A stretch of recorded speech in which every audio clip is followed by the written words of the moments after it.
Afternoon to all. मेरा नाम इमरान अहमद है। मैं हरिद्वार यूनिवर्सिटी से आया हूँ, जिसकी कैरियर काउंसलिंग के लिए आया हूँ। मेरे साथ डॉक्टर रोहित सर। बेसिकली हमारा पर्पज रहता है स्टूडेंट्स को गाइड करना। वैसे तो सर भी आपको गाइड करते हैं, आपके जो सीनियर स्टूडेंट्स हैं वो भी गाइड करते होंगे, आपके पेरेंट्स, भाई बहन सब गाइड करते हो आगे क्या प्रोसेस करने हैं आपको, कहाँ अच्छा फ्यूचर है। पर थोड़ा सा क्या रहता है, देखिए हर एक इंसान एक दूसरे से इन्फ्लुएंस नहीं होना चाहिए। अभी मैं आपको बताऊं, कुछ स्टूडेंट्स ऐसे होते हैं कि अगर मेरी फ्रेंड बीएससी के लिए जा रही है तो मैं भी बीएससी के लिए जाऊंगी, या मेरा फ्रेंड बीएससी के लिए जाएगा तो मैं भी उधर ही जाऊँ। बट ये नहीं होता है। हम सब के अंदर क्या होता है, अलग अलग स्किल्स होती हैं। ठीक है, अभी मेरा प्रेजेंस ऑफ माइंड कुछ और है, दूसरे बच्चे का कुछ और है, तो उसके ऊपर डिपेंड करता है कि हमें कौन से कोर्स चूज करें। उसके साथ साथ क्या रहता है कि आज के टाइम में किन कोर्सेज की डिमांड है वो भी मैटर करता है। अगर मैं कहूँ आपको कि आपको बहुत अच्छा स्कोप है, कि आपको सिविल इंजीनियरिंग में बहुत अच्छा इंटरेस्ट है, बट आज के टाइम में उसका कोई क्रेज नहीं है, और हम आगे भी देख रहे हैं कि इतनी जॉब अपॉर्चुनिटी नहीं है। क्योंकि मैं आपको बताऊँ, गवर्नमेंट जॉब के अंदर इतना टफ कंपटीशन है कि बहुत ज़्यादा टफ कंपटीशन है, आप वहाँ क्वालिफाई नहीं कर पा रहे। तो इसीलिए हमें क्या चाहिए, हमें कोई ना कोई टेक्निकल कोर्सेज चाहिए। टेक्निकल कोर्स लाइक, या तो मैथ के स्टूडेंट होंगे तो क्या प्लान रहता है, जेई के लिए रहते हैं, बट सब तो जेई में भी क्लियर नहीं कर पाते। तो उसके बाद क्या ऑप्शन बचते हैं, एक ऑप्शन तो आपके पास रहेंगे ना, फिर भी बीएससी भी रहेगी, कुछ बच्चे बीसीए के लिए जाएंगे, कुछ का बीटेक का प्लान रहेगा। और उसमें हमें ये देखना है कि कौन सा कोर्स आज के टाइम में ट्रेंड में है। जैसे कि मैं बात करूँ, मैथ वाले सारे ही बच्चे मोस्टली हम काउंसलिंग करते हैं तो रहता है कि बीटेक सीएससी का प्लान रहता है। बट 2 साल से हम ये देख रहे हैं कि बीटेक सीएससी में भी बहुत कम क्रेज रह गया है। अभी जो लाटेस्ट हम बताएं आपको, स्पेशलाइजेशन आया बीटेक सीएससी में एआईएमएल का। एआईएमएल आपने सुना ही होगा जितने मैथ वाले स्टूडेंट हैं, क्योंकि चैट जीपीटी यूज करते हैं, गूगल जेमिनाई, ये सब किसके बेस पे काम करते हैं, एआई के बेस पे। और ऐसा नहीं कि बीटेक के साथ ही आप एआई कर सकते हैं, पीसीए में भी आप एआई कर सकते हैं, डेटा साइंस भी कर सकते हैं, और साइबर सिक्योरिटी भी कर सकते हैं।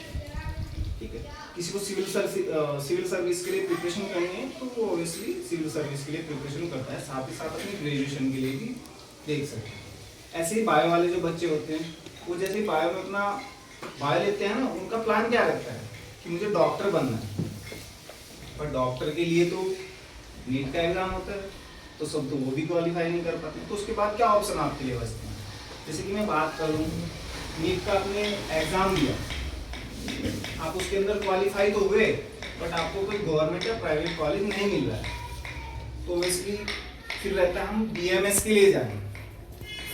बीएमएस प्राइवेट कॉलेज से कर सकते हैं आप, 130 के अबव मार्क्स आ गए तो आप क्वालिफाई कर रहे हो, तो कहीं ना कहीं बीएमएस का कॉलेज मिल जाए। बट बीएमएस क्या है, बीएमएस एक आयुर्वेदिक है। ठीक है, उसको हर एक स्टूडेंट और पेरेंट्स नहीं चाहता कि मैं आयुर्वेद से करूँ, क्योंकि इतनी आज के टाइम में डिमांड नहीं है जितनी एलोपैथिक की है। तो उसके बाद क्या प्लान रहते हैं आपके, आपने सुना होगा बीएससी नर्सिंग। बीएससी नर्सिंग आज के टाइम में ट्रेंडिंग कोर्स है, चाहे वो इंडिया हो या वो आउट ऑफ कंट्री हो, बहुत ज़्यादा trending course. Out of country क्यों, क्योंकि और भी जो कंट्री है उनसे भी आ रहे हैं नर्स, तो बट इंडियन नर्स को इसलिए प्रेफर किया जाता है क्योंकि जो इंडियन ह्यूमन होता है वो अपना 100% देता है, इसलिए इंडियन नर्स को ज़्यादा प्रेफर किया जाता है। उसके बाद आपके पास सुना होगा आपने बीटेक बायोटेक या बीएससी बायोटेक। आज के टाइम में काफ़ी अच्छा ट्रेंडिंग कोर्स है, बट हर जगह नहीं मिलता है। काफ़ी अच्छी अपॉर्चुनिटी है इस कोर्स में भी, तो थोड़ा सा इसमें क्या है कि कोर्स हर जगह नहीं मिलता, तो थोड़ा सा टफ हो जाता है। फिर मैं आपको बताऊँ, वैसे तो बी फार्म और डी फार्म की अच्छी अपॉर्चुनिटी जगह जगह कॉलेज है, मुजफ्फरनगर में भी है, रुड़की में भी है, मेरठ में भी है, हर जगह फार्मेसी कॉलेज है।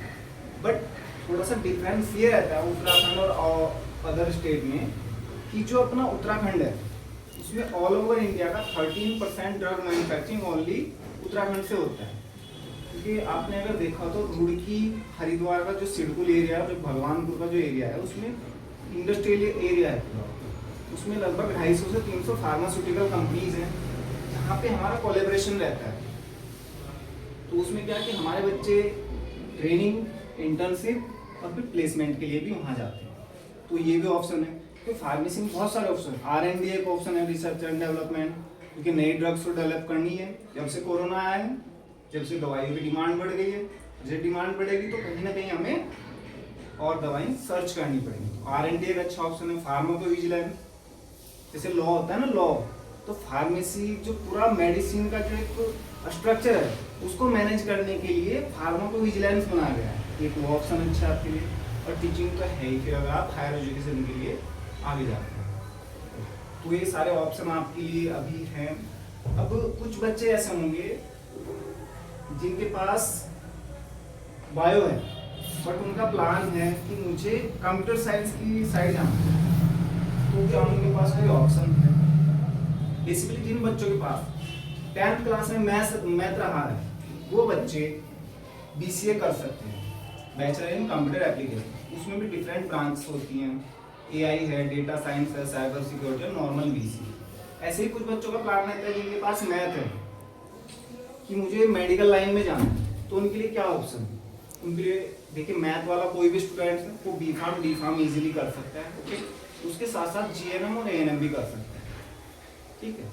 तो अगर आप कोई क्वेरी हो आपकी किसी कोर्स से रिलेटेड या आगे क्या फ्यूचर स्कोप है, तो आपको वो पूछ सकते हैं, ठीक है।